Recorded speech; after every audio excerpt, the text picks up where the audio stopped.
दूरवे भी जो है कुछ बात रखेंगे, फिर इसके बाद में हम जो है बारी बारी एक दूसरे जो है सपोर्ट करते हुए आप लोगों को बीच में संदेश पहुंचाएंगे। धन्यवाद।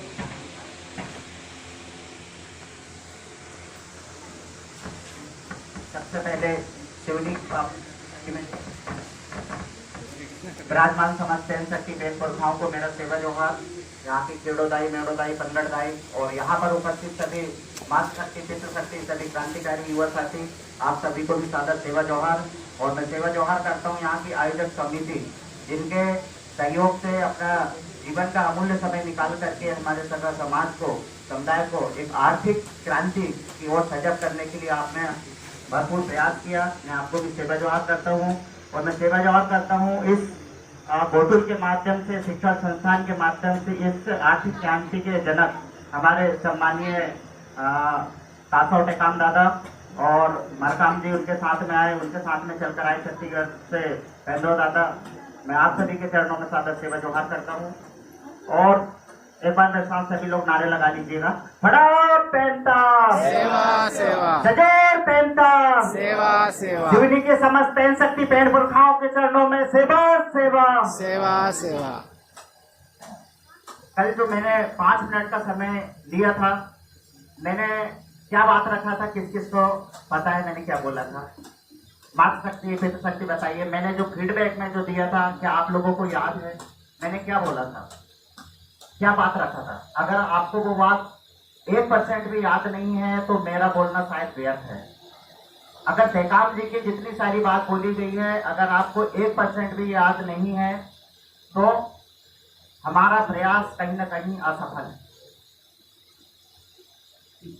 मैंने कल क्या कहा था आप लोगों को याद है? 5 मिनट मैंने बोला था कि हमारी जो दादा परदादा पूर्वजों की जो शिक्षा प्रणाली है, जो गोटुल के माध्यम से, क्या हमको शिक्षा सिर्फ 1950 के बाद से मिल रही है? उससे पहले क्या हमारा दादा परदादा, हमारे पूर्वज अनपढ़ थे? क्या उन्होंने हमारी सामाजिक व्यवस्था को बनाए नहीं रखा हुआ था? क्या हमारी जड़ जंगल जमीन को उन्होंने सुरक्षित करके नहीं रखा था? क्या हमारी फसल और आने वाली नस्ल को बचाने के लिए उन्होंने सामाजिक व्यवस्था बना के रखा था? हमारी माटी और बेटी सुरक्षित थी, लेकिन आज हमारी माटी और बेटी सुरक्षित नहीं है। हमारी फसल और आने वाली नस्ल भी बर्बाद होते जा रही है। उसका कारण क्या है? हम ऐसा अनुमान लगाते हैं कि पहले के जो हमारे दादा परदादा पूर्वज थे वो पढ़े लिखे नहीं थे, वो अनपढ़ गवार थे। आज के हम पढ़े लिखे युवाओं की या शिक्षित वर्ग की एक व्याख्या है, हमारा इंटरप्रिटेशन, हमारा विश्लेषण होता है। लेकिन उन्होंने हमारी जड़ जंगल जमीन को बचा के रखा था, सुरक्षित करके रखा था, संरक्षित करके रखा था। लेकिन आज हम एजुकेटेड होके, पढ़े लिख करके, BA, MA, MPhil, PhD होने के बाद भी हम हमारी सामुदायिक व्यवस्था को बनाए रखने में असफल है। हमारी माटी और बेटी को सुरक्षित करने में असफल है। क्यों? इसका कारण क्या है?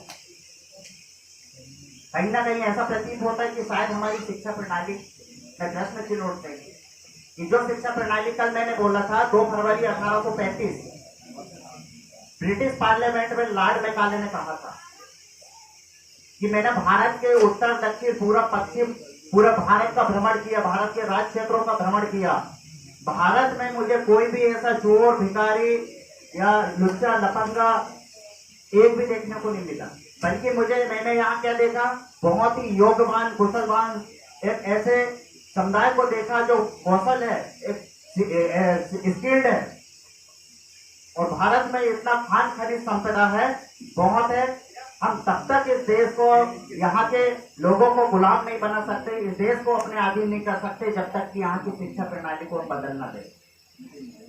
और उन्होंने हमारी शिक्षा प्रणाली बदल दिया। हमारी सामुदायिक जो शिक्षा प्रणाली थी, जो हम आज हमारे गांव में करते हैं, मैंने पूर्ण वक्ताओं से भी सुना कि आदिवासियों का एक अलिखित संविधान है। क्या उस अलिखित संविधान के बारे में हमें संवैधानिक समझ है? हमारी रूढ़ी प्रथाओं की हम बात करते हैं तो उस रूढ़ी प्रथा का मतलब क्या होता है? सिर्फ कहने मात्र का है कि फिर हमें उसे जानने की, समझने की और हमारे समुदाय को समझाने की जरूरत है? क्या होगा?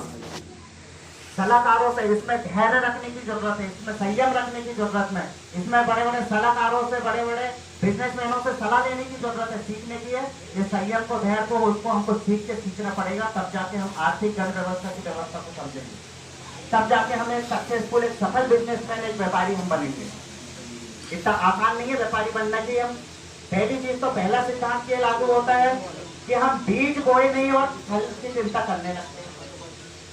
अब बीज क्या है हमारा, हम आर्थिक गण व्यवस्था में हमें निवेश करना पड़ेगा, तब जाके हम एक फल की कामना कर सकते हैं, तब जाके हम बोल सकते हैं कि ये सफल है कि असफल है। बहुत सारे लोग बोलेंगे कि नहीं ये क्या होगा, कैसे होगा, वो अलग विषय है, लेकिन क्या हमने एक्शन का बीज बोया, सब कुछ सेट है। अगर हम जैसा बोते हैं तो वैसा काटते हैं, लेकिन बोना तो पड़ेगा, एक्शन तो लेना पड़ेगा हमें। तो ये प्राकृतिक विधि का सिद्धांत है, हमें इस सिद्धांत को समझना होगा। हमारी एनर्जी हमको लगाना होगा, हमको प्रयास करना पड़ेगा, हमको नए नए चीजों को सीख करके।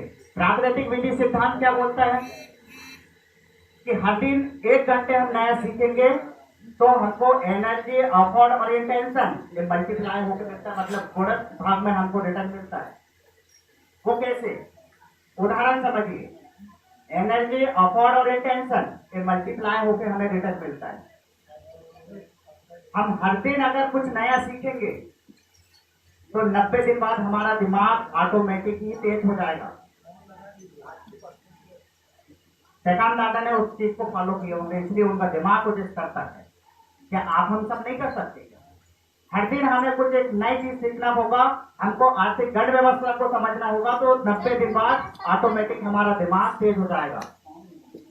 हम जिम में जाकर के हर दिन 1 घंटे अगर हम पसीना बहाते हैं तो 90 दिन में हमारी बॉडी, हमारा शरीर ऑटोमेटिक परिवर्तन दिखेगा। ये प्राकृतिक विधि सिद्धांत है। हम अगर हर महीने 500-500 रुपए अगर सेव करते हैं तो 90 दिन बाद हमें सेविंग दिखेगा, ऑटोमेटिक मल्टीप्लाई हो जाएगा। ये प्राकृतिक विधि सिद्धांत है। क्या हम इस प्राकृतिक विधि सिद्धांत को फॉलो कर रहे हैं?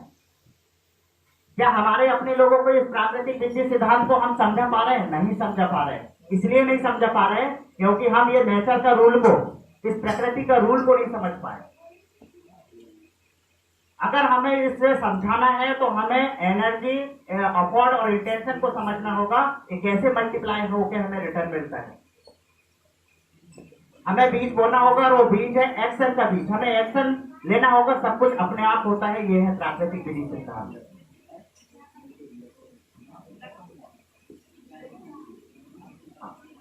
तो आगे और भी बातें निकल के आएगी। हम रूढ़ी प्रथा को बदलाएंगे, किस तरह से जल जंगल जमीन का अधिकार हमें कैसे मिला, उस जल जंगल जमीन के तहत हमारा जो एसेट है और हमारा प्रोडक्ट है उसे कैसे सुरक्षित और संरक्षित करके हम रखेंगे। मैं एक चीज और मैं आपको रूबरू कराना चाहूंगा, जो वर्तमान परिदृश्य में चल रहा है उससे हम कैसे निपटे। हेल्थ विभाग से भी है, मैं उस चीज में आपको बताऊंगा कि पेंडेमिक ट्रीटी क्या है, हेल्थ इमरजेंसी कैसी लगी थी, वर्तमान में जो हमारे समस्त संकट है उस संकट से हम कैसे लड़े। बहुत सारे शिक्षित बुद्धिजीवी लोग बैठे हैं, हम इसे नजरअंदाज नहीं कर सकते। और हमें जमीन बांटने की आवश्यकता भी नहीं पड़ेगी क्योंकि आधी जनसंख्या कम हो जाएगी। एक बाप के 2 बेटे तो शायद एक ही बच पाएगा। तो चलिए दादा को मैं माइक सौंपता हूँ और भी आगे बात बढ़ाएंगे। कुछ बात समझ में आई? अब चलो आपका टेस्ट देते हैं, क्या लेते हैं?